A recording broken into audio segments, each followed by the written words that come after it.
దేవునికి మహిమ కలుగును గాక.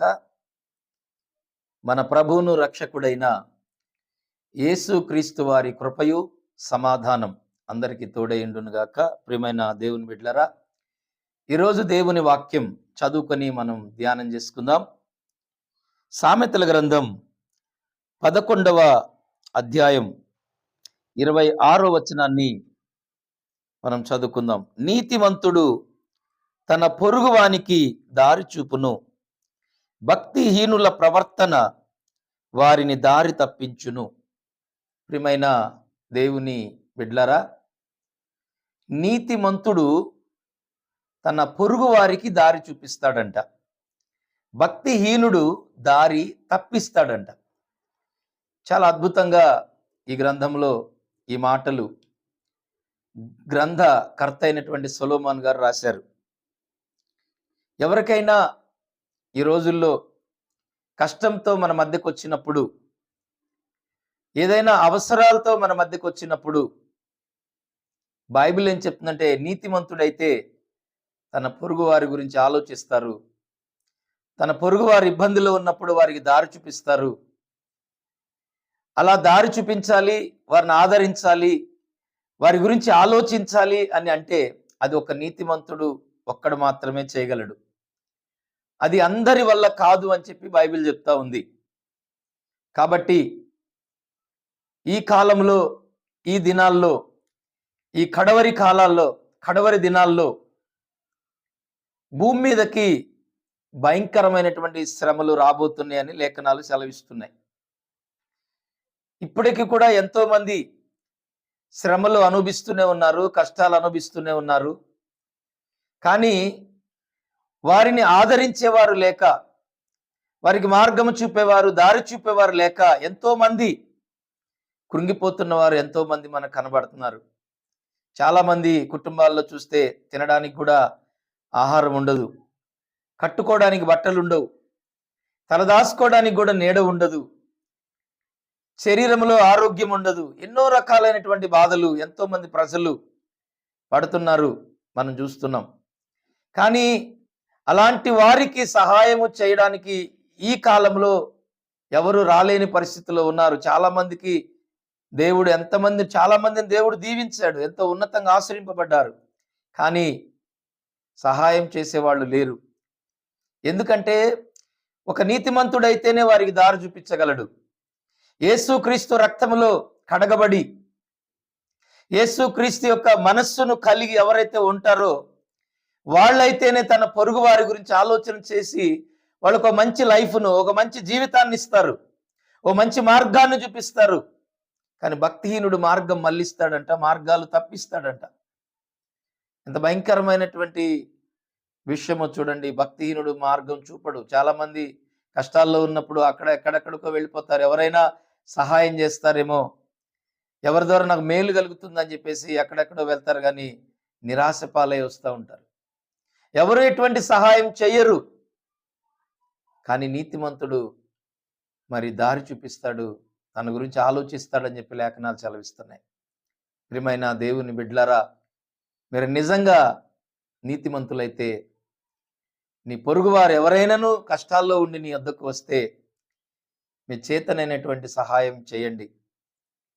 ఎందుకంటే నీవు చేస్తున్నటువంటి ఈ సహాయమును బట్టి ఆ కుటుంబం నిలబడుతుంది. ఆ యొక్క బలహీనమై పడిపోతున్న స్థితిలో ఉన్నటువంటి ఆ కుటుంబానికి నువ్వు సహాయం చేయగలిగితే ఆ కుటుంబము దేవుణ్ణి మహింపరుస్తుంది. ఈ కాలంలో అలాంటి మంచి వారిని మనం కనుగొనాలంటే చాలా కష్టంగా ఉంది. కాబట్టి గమనించాలి. నేను బాగుంటే సరిపోతుంది, నా కుటుంబం బాగుంటే సరిపోతుంది, నా బిడ్డలు బాగుంటే సరిపోతుంది కాదండి. అందరూ బాగుండాలి, అందరి కొరకు ప్రార్థించాలి, అందరి యోగక్షేమాల కొరకు దేవుని సన్నిధిలో అడగాలి. ఎవరైనా దిక్కులేని పరిస్థితుల్లో మన మధ్యకు వస్తే వారికి మనం సహాయం చేయాలి. సహాయం చేసే హస్తం మనకు ఉండాలి. అలా ఉన్నప్పుడు దేవుని సన్నిధిలో మన ప్రతి ప్రార్థన, ప్రతి విన్నపం కూడా దేవుడు ఆలకిస్తాడు. అలాగే ప్రియమైన దేవుని బిడ్డలారా, మరి సామెతల గ్రంథం 12వ అధ్యాయము 10వ వచనములో కూడా ఒక మాట ఉంటది, నీతిమంతుడు తన పశువుల ప్రాణమును దయతో చూచును అనుంది. నీతిమంతుడంట పశువుల యొక్క ప్రాణాన్ని దయతో చూస్తాడు. మోగ జీవాలు, నోరు లేనటువంటి జీవాలు, ఎందుకంటే అవి ఎంతో కష్టపడుతున్నాయి. పశువులు పాలిస్తున్నాయి, వాటి ద్వారా మనకు అనేక రకాలైన లాభాలు ఉన్నాయి. మరి అటువంటి పశువుల మీద నీతిమంతుడంట అటు ప్రాణాల గురించి వాటి గురించి ఆలోచిస్తాడంట. కానీ చాలా మంది ఏం చేస్తారు మనకు తెలిసిందే, కనీసం ఆ మూగజీవాలకు కూడా కనీసం కొంచెం కూడా దయాదాక్షణ్యము లేకుండా క్రూరంగా ప్రవర్తిస్తూ ఉంటారు కొందరు. కానీ ఒక నీతిమంతుడైతేనే వాటి గురించి ఆలోచిస్తాడని బైబిల్ చెప్తుంది. వాటి ప్రాణాలు ఆయన కాపాడుకుంటాడంట. నీతిమంతుడు తన పశువుల ప్రాణమును దయతో చూస్తాడంట. ఈరోజు అలాంటి జాలి కలిగిన హృదయం నీకుందా? అలాంటి కనికరమ కలిగిన నీ హృదయం ఒకవేళ నీకుంటే నువ్వు నిజంగా నీతిమంతుడివే. ఆ ప్రేమ నీకు ఉండాలా, మనుషులనే పట్ల కాదండి, జంతువుల పట్ల కూడా, మరి మూగజీవాల పట్ల కూడా మనం ప్రేమ కలిగి ఉండాలి. అవి మనుషుల కంటే కూడా ఎక్కువ విశ్వాసాన్ని చూపిస్తాయి. మనుషుల కంటే కూడా ఈ మూగజీవాలు ఎక్కువ ప్రేమిస్తాయి. అందుకనే దేవుడు యెషయా గ్రంథములో అంటాడు, ఎద్దు తన కామందు నెరుగును, గాడిద తన సొంత వాని దొడ్డి తెలుసుకొనును అన్నాడు. మనుషులే గుర్తించట్లే దేవుణ్ణి. కానీ మనం ఒక ముద్ద కుక్కకు కానీ ఒక జీవానికి దేనికైనా మూగజీవానికి వేస్తే పెడితే అది ఎంతో విశ్వాసం చూపుతుంది. అందుకనే దేవుడు చెప్తున్నాడు, నీతిమంతుడు మూగజీవాల యొక్క ప్రాణమును దయతో కాసుకుని ఉంటాడంట, కాపాడతాడంట. అలాంటి మంచి మనస్సు దేవుడు మీకు ఇచ్చునుగాక. ప్రియమైన దేవుని బిడ్డలారా, అలాగే సామెతల గ్రంథం 11వ అధ్యాయం 8వ వచనములో కూడా ఒక మాట ఉంది. 11:8 నీతిమంతుడు బాధ నుండి తప్పింపబడును, భక్తిహీనుడు బాధల పాలగును అని ఉంది.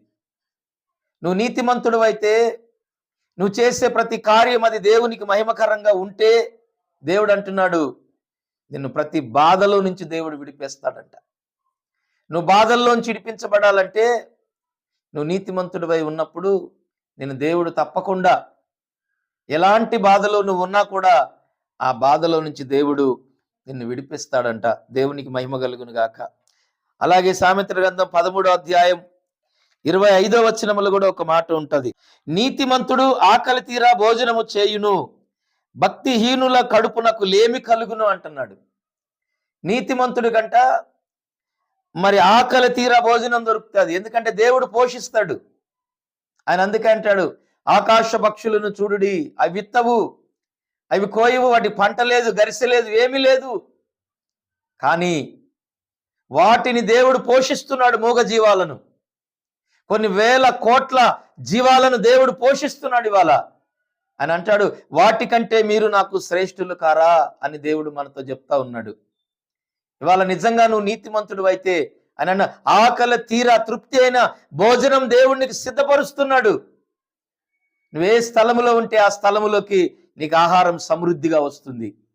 నీ ఉన్న కాడికే దేవుడు నీకు సహాయాన్ని పంపుతున్నాడు. నువ్వు దేవుని మీద పరిపూర్ణంగా ఆనుకుని ఉన్నట్లయితే నీ జీవితంలో దేవుడు లేమి లేకుండా, కొదువ లేకుండా సమృద్ధినిచ్చి, అనుదిన ఆహారం ఏ పూటకు కావాల్సింది ఆ పూట నీకు ఇచ్చి దేవుడు నిన్ను, నీ కుటుంబాన్ని, పిల్లల్ని, సంతానం అందరినీ దేవుడు పోషిస్తాడు. చూడండి, ఒక విధవరాలు ద్వారాగా, మరి ఆ రోజుల్లో ఏలియా కాలంలో ఒక విధవరాలు ద్వారాగా ఆ ప్రాంతం అంతా పోషించబడింది. కరువు కాలంలో మనం నీతిగా ఉంటే మనం పోషించబడటం కాదండి, అనేకులను మనం పోషించే వారిగా దేవుడు మనల్ని మారుస్తాడు. కాబట్టి ప్రతి ఒక్కరు కూడా జాలి, దయ, కనికరము కలిగి ఉండండి. నేను బాగుంటే సరిపోతుంది కాదండి, అందరూ బాగుండాలా, అందరి కోసం మనం ప్రార్థించాలా, విజ్ఞాపన చేయాలా, ఇతరుల యొక్క బాధల్లో మనం పాలు పంచుకొని, మరి కష్టాలను పంచుకొని మనం ప్రార్థించాలి. అలాగే మన చేతనైన సహాయం కూడా మనం చేసేవారిగా ఉన్నప్పుడు దేవుడు మనల్ని పుట్టించినందుకు ఆయన సంతోషిస్తాడు. దేవునికి మహిమ కలుగును గాక. అలాగే ప్రియమైన దేవుని బిడ్డలారా, సామెతల గ్రంథంలో మరి 21వ అధ్యాయంలో 16వ వచనంలో కూడా ఓ మాట ఉంటుంది. వివేక మార్గము విడిచి తిరుగువాడు ప్రేతల గుంపులో కాపురం ఉండును అనుంది. ఎవరైతే దేవుడు చెప్తున్నటువంటి మాటలు వినకుండా, దేవుడు చెప్పిచ్చే ఆలోచన ప్రకారం నడవకుండా, ఎవరికి వారికి మనస్సుకు నచ్చినట్లుగా ఎవరైతే ఈ లోకములో సంచరిస్తూ ఎవరు బ్రతుకులాలు బ్రతుకుతా ఉంటారో వాళ్ళ గురించి దేవుడు అంటున్నాడు, వివేక మార్గమును విడిచి తిరుగువాడు ప్రేతల గుంపులో కాపురం ఉన్నవానితో సమానం. అంటే ప్రేతల గుంపు ఎక్కడుంటుందండి? శ్మశానం. నువ్వు వివేకాన్ని, దేవుడిచ్చిన వివేకాన్ని, జ్ఞానాన్ని విడిచి నీ సొంత ప్రయత్నాలు, సొంత ఆలోచనలతో నువ్వు ఏ పనులు చేసినప్పటికీ కూడా ఆయన అంటున్నాడు, ప్రేతల గుంపులో నువ్వు కాపురం ఉండిన వ్యక్తి అవుతున్నావు. అంటే నీ కాపురం సమాధుల్లోనే. ఎందుకంటే నువ్వు దేవునితో కాదు నువ్వు సహజీవనం చేస్తుంది, దురాత్మలతో నువ్వు సహజీవనం చేసే వ్యక్తిగా నువ్వు ఉంటున్నావని దేవుడు చెప్తున్నాడు. దేవుడిచ్చిన ఆ వివేకాన్ని, జ్ఞానాన్ని మరి ఎప్పుడు కూడా మనము విడిచిపెట్టే వారిగా మనం ఉండకూడదని దేవుని లేఖనాలు సెలవిస్తున్నాయి. అలాగే సామెతల గ్రంథం 24వ అధ్యాయం 16వ వచనములు కూడా ఏముందంటే, నీతిమంతుడు 7 మారులు పడినను తిరిగి లేచును, ఆపత్కాలమందు భక్తిహీనులు కూలుదురు అని దేవుని లేఖనాలు చెప్తున్నాయి. నీతిమంతుడంట దేవుడు 7 మారులు పడినా కూడా నీతిమంతుడిని దేవుడు లేపుతాడంట. నువ్వు భక్తిహీనుడు అయితే నువ్వు లేవలేవు పడిపోతే.